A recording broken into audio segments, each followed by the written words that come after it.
17 წლის ვიყავი, როდესაც პირველად მივედი ეკლესიაში თქვენი ქადაგებების წყალობით, აბსოლუტურად შემეცვალა აზროვნება, ლოცვის დროს აბა ჩემ მომრევლისებრებო გაიგეთ, ნახეთ, შეეცვალა აზროვნება და ჩემ მომრევლისებრებს არ ეცვლებათ აზროვნება. ლოცვის დროს ზოგჯერ წამიერად განვიცდი იმას, რაც იქამდე არასოდეს განვიცდია, არ მქონდა, მიხაროდა, რომ ღმერთი არის. თუმცა შემდეგ ამ გზნობამ დამტოვა ან ძალიან იშვიათად თუ მეწვეოდა. გამიშთა ეჭვები რომ ეგებ ქავს გამაზარმაცემ კი ნელ-ნელა ლოცვას საერთოდ მომწყვიტა. ახსარებობდეც კი ვერ მოვედი, მე ლაჩარი გავიდოდა დრო და ეს ღვთის მადლით ისევ ბრუნდებოდი, მაგრამ ისევ მემართებოდა.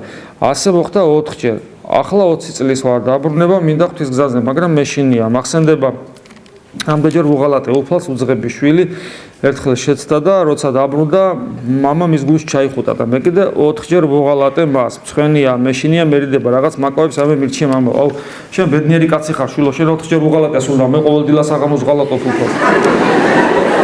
და ყოველ დილას აღამოს ჩემთან ეს უძღები შვილი ზიგავი მეორდება და რას ლაპარაკობ. თან შენ არ დაგავიწყდეს რომ მიუხედავად იმისა რომ გუმხროლეთ მოხოდი და ცდილობდი სწორად გაგიაზრებინა 3 წელი, სადაც 17 წელი კონტექსტში იყო.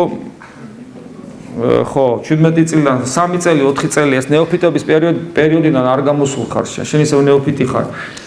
და 3 წელი ძალიან ცოტადროა. მამები ამბობენ რომ 5 წლის მერე იწყება ამბანი ქრისტიანობისა და 10 წელი მაინც უნდა გავიდეს რომ ქრისტიანი ცოტა აზზე მოვიდეს რა ხდება. ასე რომ ეს ყველაფერი ჯერ წინ დაგავს. არანაირად უფლისათვის არ გიღალატია ამ სიტყვის ცუდი ნამდვილი გაგებით. ეს არის უბრალოდ პერიოდები და ეს პერიოდები გასწავლის საერთოდ თუ არ იგრძენი მადლის დაკარგვა ვერ მიხვდები რითი კარგავ. კიდევ მეორე შენ მამები ესე იყვნენ კრიტერიუმი სულიერი ცხოვრების რა არის? აი რა არის რა არის ცოდვა. ხო? არა ის რაც მე ლოცვის უნარს მაკარგინებს და ეს ყველაფერი გასწავლის და ესე იზრდები. ამიტომ არსად არ უნდა წახვიდე და შენი ეკლესიაში ყოფობა არ უნდა განისაზღვრებოდეს ყოველთვის შენი შინაგანი მდგომარეობით, რომ აი რაღაცა ვერავარ და მორჩა. ვერავარ კი არა, ბოლომდე უნდა ვიყო მაინც. თუნდაც მე შინაგანად გაყინული ვიყო. გესმით?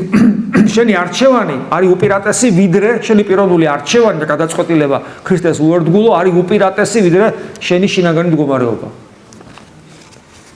და შენი შინაგანი მდგომარეობა მე რაღაცის დასტურია, გაიყინა რაღაცას გასწავლის და ეს პროცესი. ასე რომ ყველაფერი კარგად არის.